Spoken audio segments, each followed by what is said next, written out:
Alright folks, and welcome to the channel. In this set of videos, yes, it's going to be a set of videos, with what we're going to do is throughout the whole week of this week, we're going to mix and master a song from start to finish. I'm going to show you some of the things I do for mixing and mastering songs from start to finish, from opening a session up, importing tracks, rough mixers, dialing in a mix with plugins, etc, etc, down to the final mix and master. So what we're going to do in this first video of the week is open the session up and sort of get to the basics before I even start doing any real mixing, if you will, getting into the nitty-gritty of EQ, compression and all that good stuff. So this is the start page of the DAW I use. DAW, for people that don't know, stands for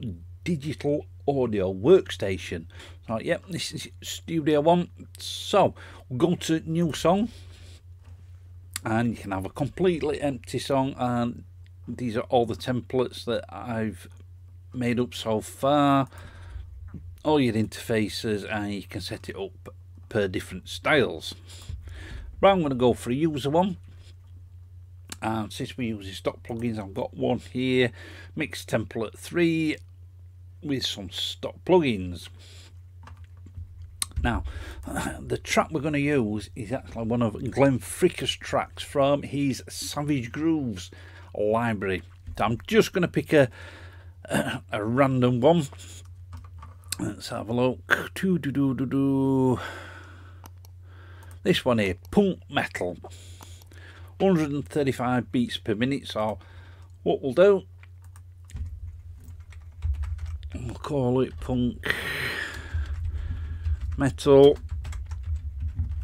I'll put stock there, and I'll pop it into the folder I want to pop it into, which obviously is going to be the one for this video.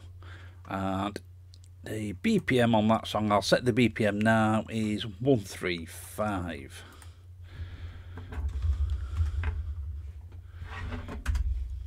So yeah, this is my template that I use for mixing. To start off with, I've just got a few submix buses here, and you see, because I'm just using the stock plugins. I've got a drums parallel bus there, a drums bus, a cymbals bus, bass, guitar and vocals. Now in this mix they may not all get used, or some might get used for other things.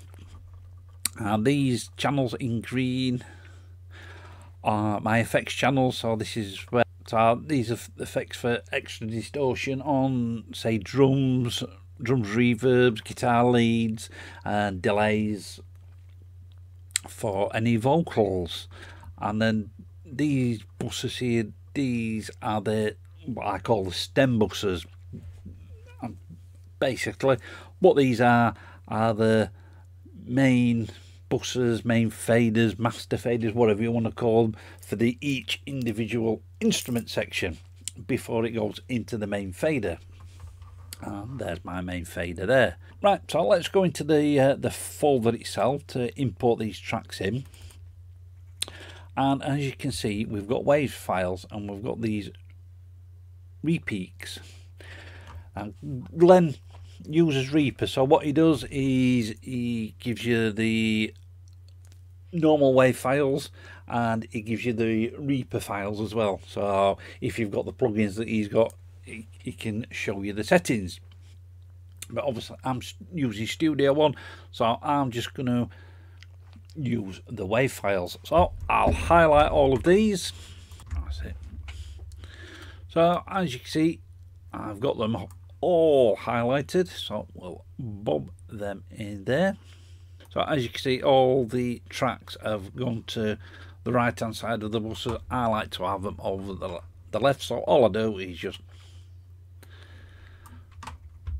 highlight them all and then just move them across.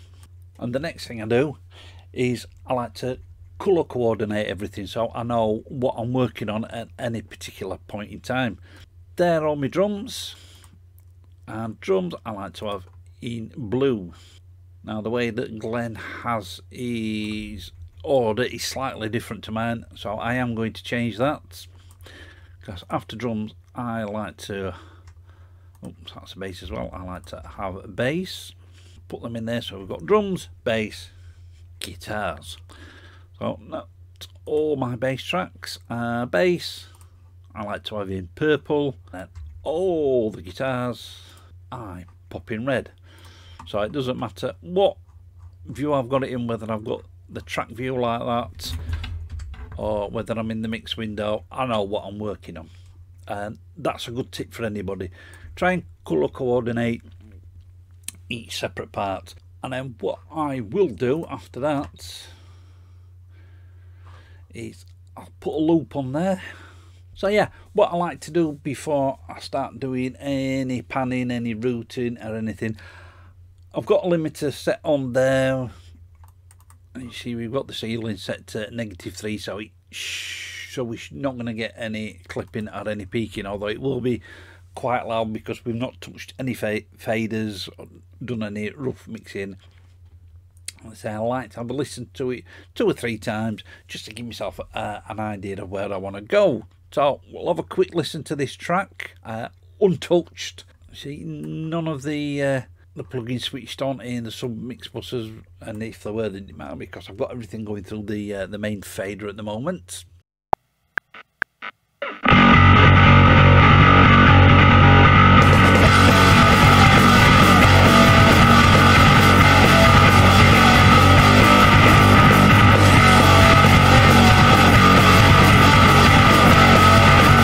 So, as you can hear, the bass is quite loud on this one. There is a lot of bass tracks. Now, am I going to use them all? I'm not sure yet. Possibly will. Like I say, I've got a basic idea of where I want to go with this. So the next thing I want to do, now I've got an idea, is I'll set up some routing. So first thing I'll do is all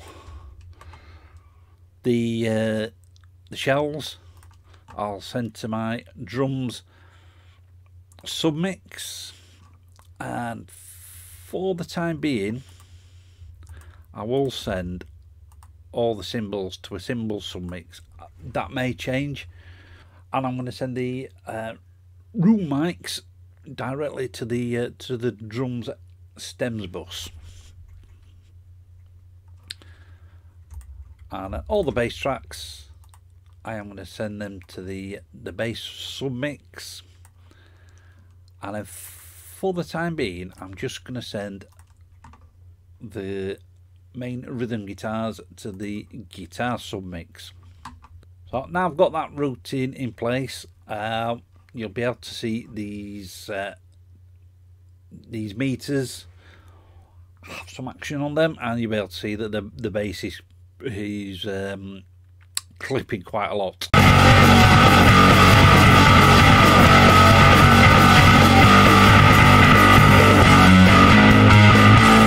That's not a problem because we'll get that sorted out when we get the rough mix dialed in and get the levels sorted out. So next thing I like to do is get some panning in there. There's 2 ways of working with, especially with drums, 2 ways of working. You can either go from the drummer's perspective or the audience perspective.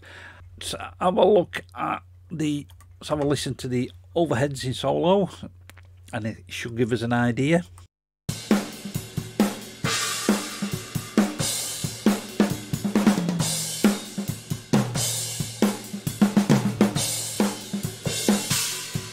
Yeah, I can hear that ride cymbal coming out of my right hand speaker, so he's done the overheads in the drummer's perspective. So what we'll do, toms, that's a rack tom.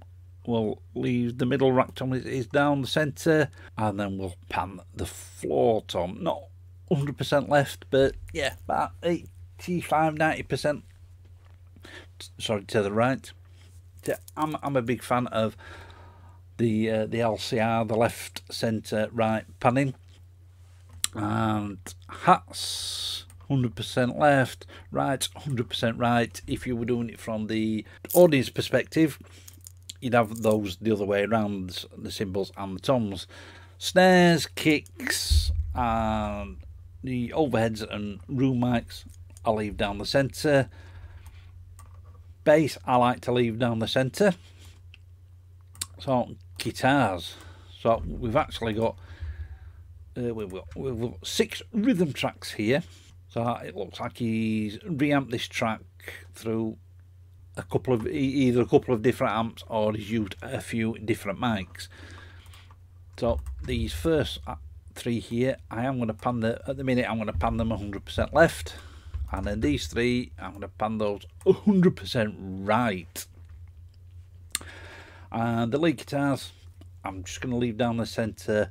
At the minute I've just got them going directly to the main fader bit, and if I'm going to use all 3, I may either, just because there's no vocals, use this vocal. So I may either use this vocal submix or this vocal stem mix, just to gel them all together. We'll see about that. Next thing I'll do then is I'll just start dialing in some rough settings on these submixers, on the EQs. So on drums we'll have that to about 40, maybe to about 12k. Cymbals, I'm not shy with the high pass filter on my cymbals. Like I say, we may or may not end up using this, but for the time being we'll leave that in. For the bass, we'll have that at about 60 to, oops, switch it on to about 4.5k. And then guitars, I'll start it off around about 85 Hertz to around about 11-12k.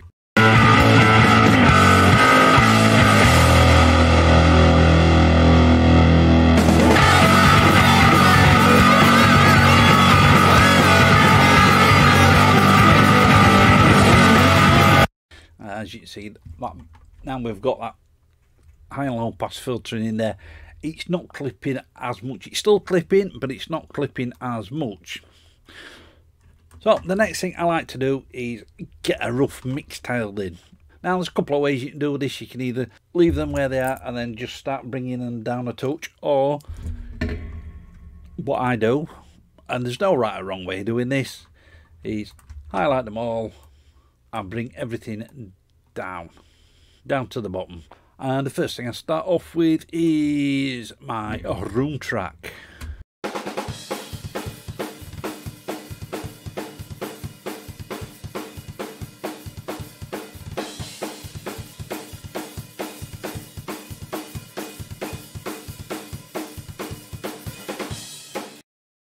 And maybe the overheads. Next thing I'll have a look at is kicks.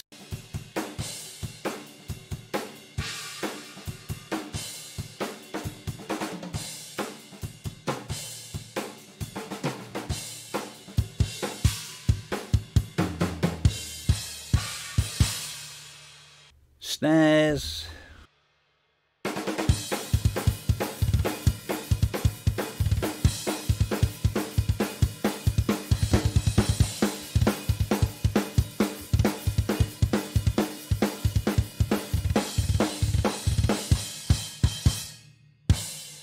toms,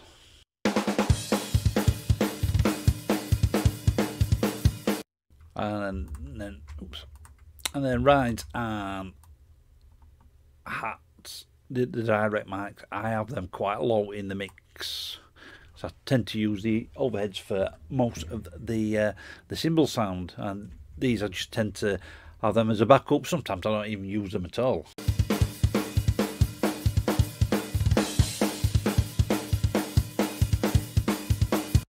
And then we'll have a look at the bass.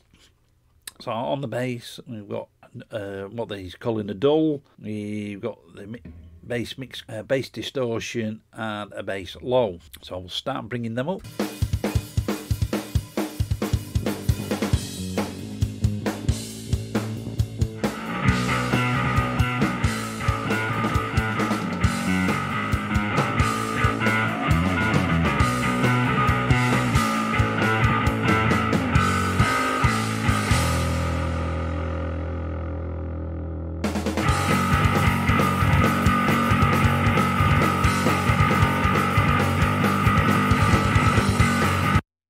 now we've got that bass dialed in a little bit, this won't be clipping now.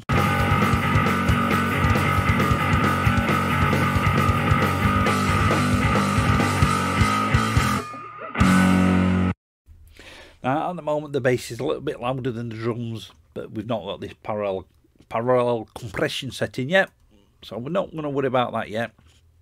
So the next thing I'm dialing is the guitar. So we've got this Delphos, a 57 and a Rev Direct.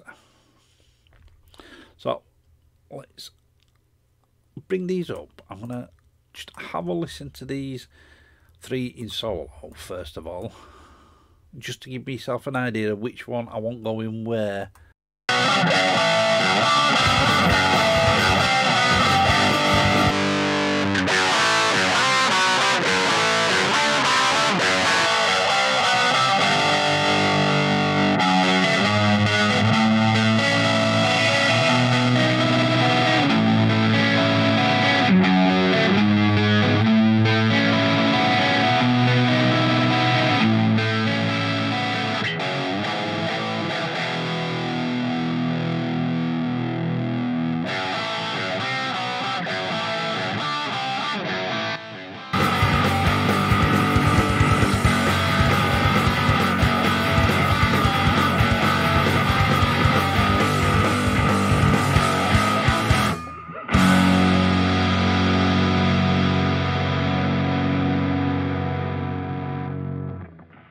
With the guitars, I've gone with the 57 as the main tone, and then the other two I've sort of dialed them a bit further down in the mix, and I'll probably end up putting a little bit of EQ on those as well.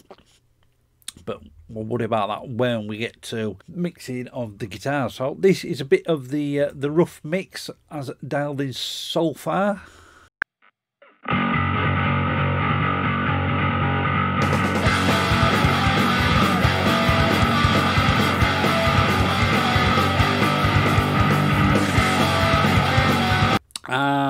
Actually, while I'm here, I may as well send the shells, wait a minute, to that drums para.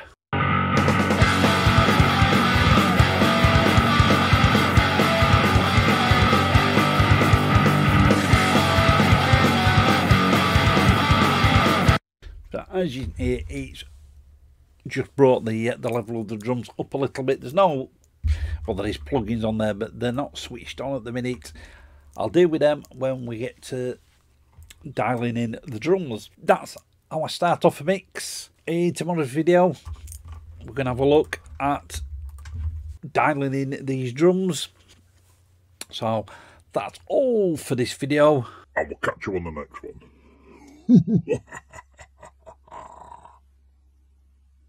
Right folks, I hope you enjoyed that video. You can follow me on social media and you can get my music online, and if you want to support the channel, there's Buy Me a Coffee and PayPal links. They're all down in the description. Click up here to subscribe and click the link down there for videos that you may not have seen. Keep it loud and keep it heavy.